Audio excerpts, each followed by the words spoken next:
This is a breaking dispatch from behind the heavily guarded gates of the royal enclave, where an unprecedented struggle for supreme authority has just erupted into open political warfare. Whispers of an internal palace coup and a systemic collapse of monarchical rule are no longer mere speculation. Tonight, the shadow cabinet of the crown has fractured beyond repair. What was designed to be a majestic display of sovereign unity at Buckingham Palace has instead ignited a historic power shift, exposing a treacherous rift at the absolute peak of the realm.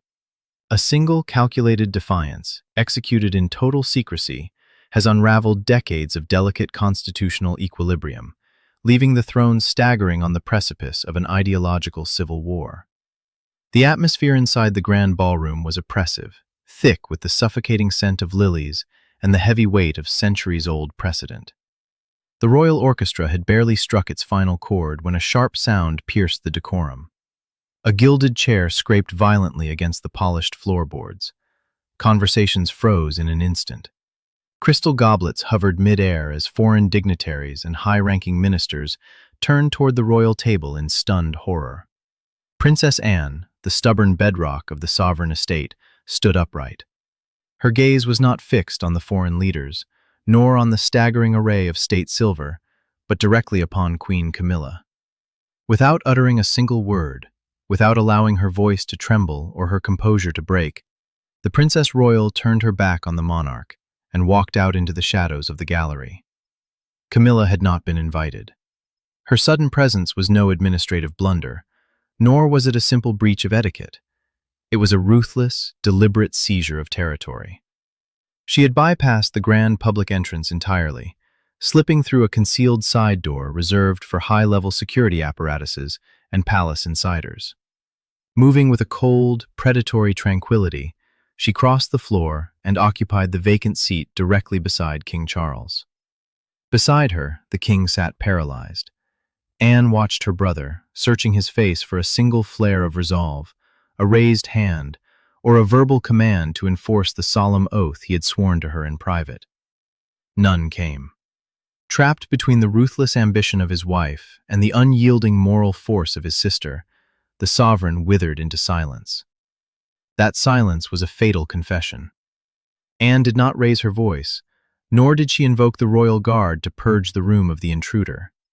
Instead, her retribution was far sharper.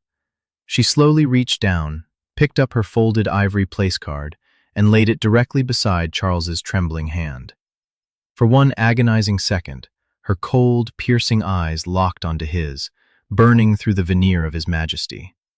The message was absolute. The queen consort had shattered the sacred pact, and the king, by his cowardice, had sanctioned the betrayal. Prince William, watching from the flank of the royal dais, absorbed the full lethality of the moment. He saw his father stare helplessly at the abandoned place card, while Camilla anchored herself in the disputed chair with a triumphant calm. Someone within the inner machinery of the palace had opened that side passage. Someone possessed the key, the authority, and the audacity to orchestrate this breach. To comprehend the sheer magnitude of this constitutional earthquake, one must peer through the keyhole of Windsor Castle 3 days prior, where the true plot was conceived behind closed oak doors. The atmosphere inside the private council chamber had been suffocating. What was scheduled as a routine briefing on state protocol degenerated into a vicious battle over the fundamental hierarchy of the regime. Camilla, burning with a long, simmering resentment over her decades of public ostracization, demanded the prime seat of honor at the banquet, a position historically reserved for the Princess Royal's selfless diplomatic service. Anne had flatly rejected the maneuver, sliding the approved seating chart back across the polished mahogany table with icy precision. In that subterranean war of nerves, Anne had made her position crystal clear. The crown was an instrument of national duty, not an arena for personal vanity or domestic dominance. But Camilla's ambition was unyielding. She refused to be relegated to the margins of her husband's reign. Caught in the crossfire, Prince William and Catherine watched with mounting dread as the fabric of the family tore apart.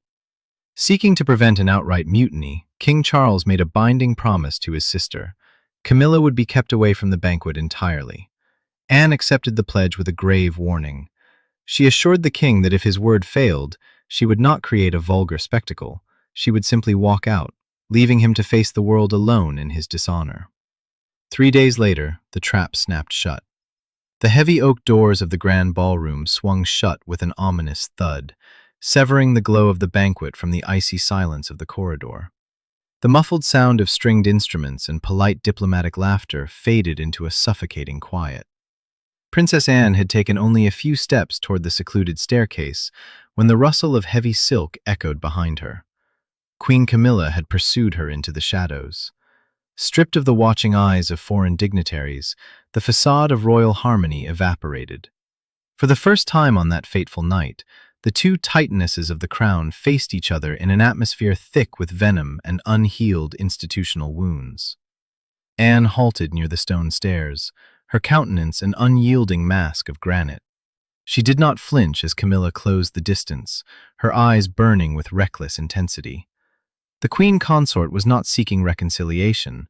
She was defending a position she had spent decades fighting to claim. "You knew the agreement," Anne stated, her voice dropping to a low, lethal frequency that echoed off the ancient walls. Camilla responded with sharp defiance, asserting that as the crowned wife of the sovereign, she would never request permission to stand beside her husband. To Camilla, exclusion from the banquet was not a seating protocol. It was a public demotion, a calculated humiliation orchestrated by an establishment that still viewed her as an intruder. "This was never about who holds the king's affection," Anne replied, her words cutting with surgical precision. "It was about whether the sovereign's sworn word carries the force of law, or whether it can be dismantled in the dark by private ambition." It was then that Camilla dropped all pretenses of accidental entry. She admitted that hours prior to the event, she had bypassed the Lord Chamberlain's office entirely.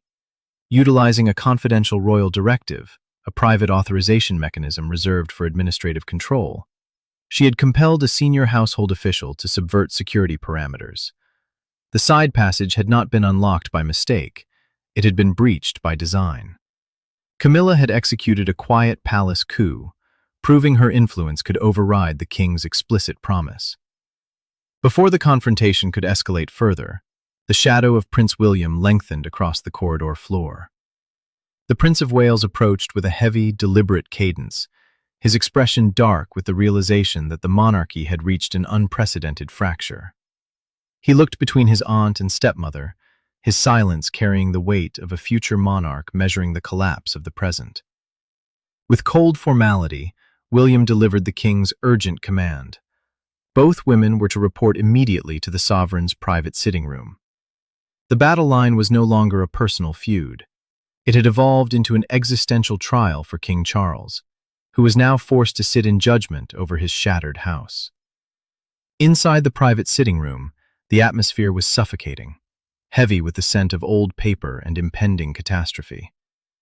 King Charles sat behind an ornate desk, looking less like a ruling monarch and more like a prisoner awaiting a devastating verdict. Trapped in a psychological vice, the king faced impossible choices. To side with Camilla meant validating a flagrant breach of constitutional order and alienating the most loyal servant the crown possessed. To side with Anne meant executing a brutal public rejection of his wife, exposing the fragility of his marriage to the world. Every option carried a staggering political toll. William stepped into the center of the room, laying a single piece of paper onto the king's desk. It was the security log detailing the timestamp of Camilla's private authorization, complete with the signature of the compromised palace official. The evidence was absolute. Charles stared at the paper, his face draining of color as the harsh reality settled in. His silence at the banquet table had not preserved peace, but had instead broadcasted his powerlessness. Confronted by William's quiet fury and Anne's unyielding gaze, the king retrieved Anne's folded place card and placed it beside the official report. The illusion of harmony was completely shattered. Under staggering pressure, the sovereign was forced to issue a series of drastic orders. Camilla was commanded to withdraw immediately to her private quarters, removing her from the remainder of the state festivities. The senior official who had executed the illicit opening of the side passage was suspended from duty before midnight. Yet the ultimate victory belonged to neither side. When Charles pleaded with Princess Anne to return to the banquet hall to salvage the illusion of national unity, she flatly refused. She would not participate in a theatrical lie designed to cover up a broken monarchical oath. As Charles returned to the ballroom alone, the empty chair at his side stood as a terrifying symbol of a kingdom divided. The post-midnight quiet of Buckingham Palace was not a piece of resolution, but the oppressive calm following an inescapable catastrophe. As the last foreign delegations vanished into the damp London mist, the royal household began to turn inward, fracturing under the immense weight of an unmitigated constitutional crisis. Behind locked doors, high-level palace security officers conducted frantic, low-whisper interrogations of the compromised domestic staff. The evidence brought forward by the late-night investigation was terrifying in its clarity.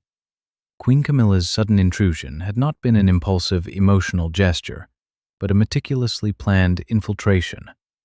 For hours prior to the state banquet, private authorizations originating from her immediate circle had circulated through subterranean channels, commanding guards to disable security checkpoints and leave the side passage completely unmonitored.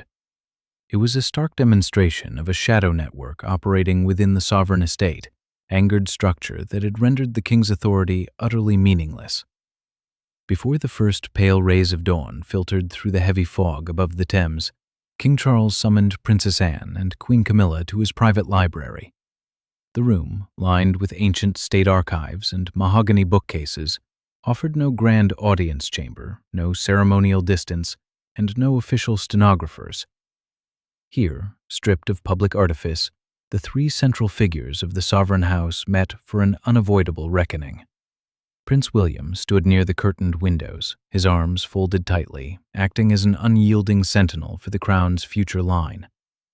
The atmosphere inside the library was suffocating, thick with suppressed rage and decades of accumulated resentment. The king, visibly aged and hollow-eyed, sat trapped between the sister whose lifelong loyalty he had publicly squandered and the wife whose ruthless maneuver had plunged the monarchy into public scandal. "You forced my hand into a fatal trap," Charles began, his voice barely audible above the crackle of the fireplace, trembling under the weight of immense emotional exhaustion. He turned his eyes toward Camilla, filled with a tragic mixture of heartbreak and betrayal. "You assumed that my hesitation at the banquet table was an act of tacit approval. It was not. It was the paralysis of a sovereign watching his honor and his life's work crumble before the eyes of the world."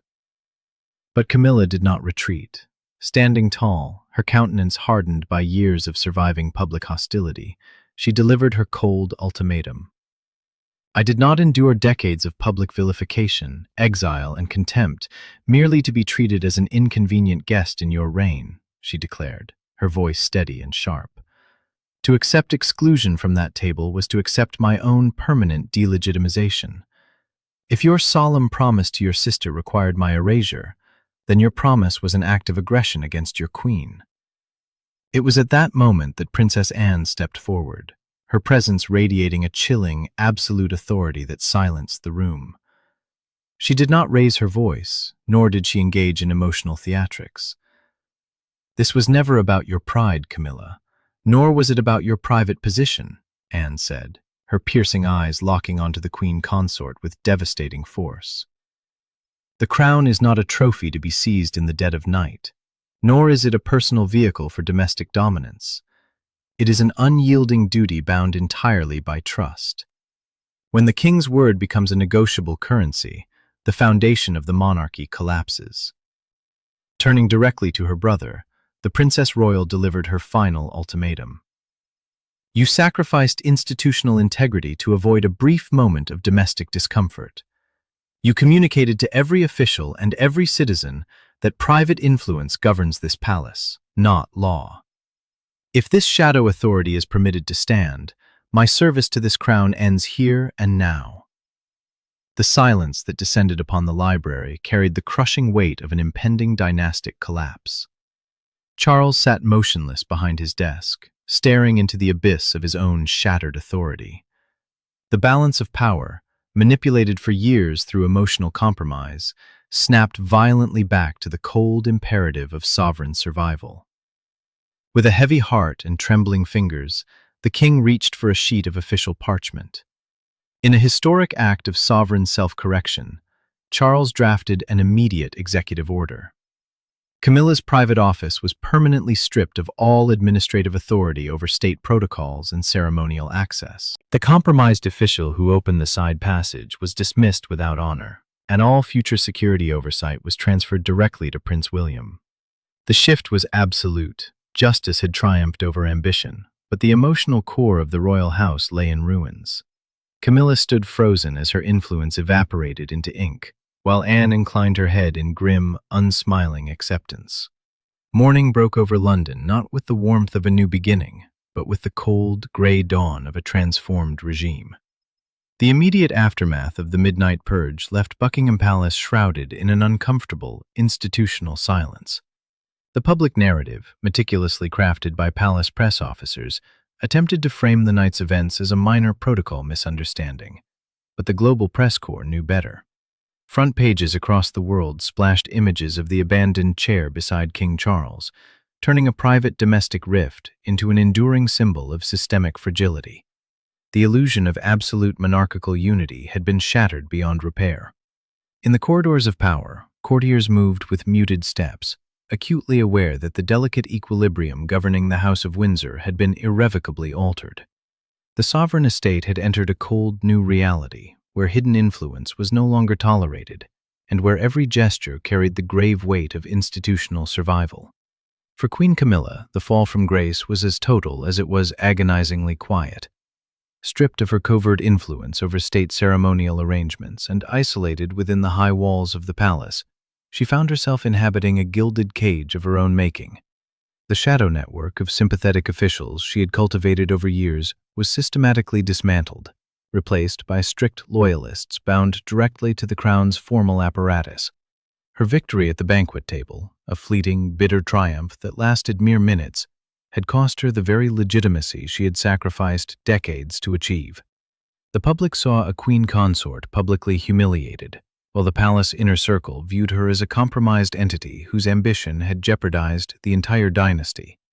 She walked through the grand state apartments, not as an architect of power, but as a tragic phantom of a failed insurrection, forever watched, forever restricted, and forever denied the absolute trust of the sovereign she had sought to command.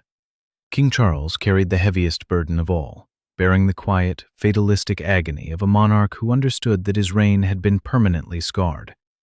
The physical and emotional toll of the crisis manifested in his hollowed posture and haunted gaze. By failing to uphold his solemn pledge to his sister in the public arena, he had lost something far more precious than administrative control. He had compromised the moral authority that underpins the sovereign's throne. In the days following the purge, the king retreated into his private study, surrounded by the ghosts of past monarchs who had similarly struggled to balance domestic devotion with constitutional duty. He had preserved his marriage at the cost of his word, only to be forced to dismantle his wife's power to save his realm.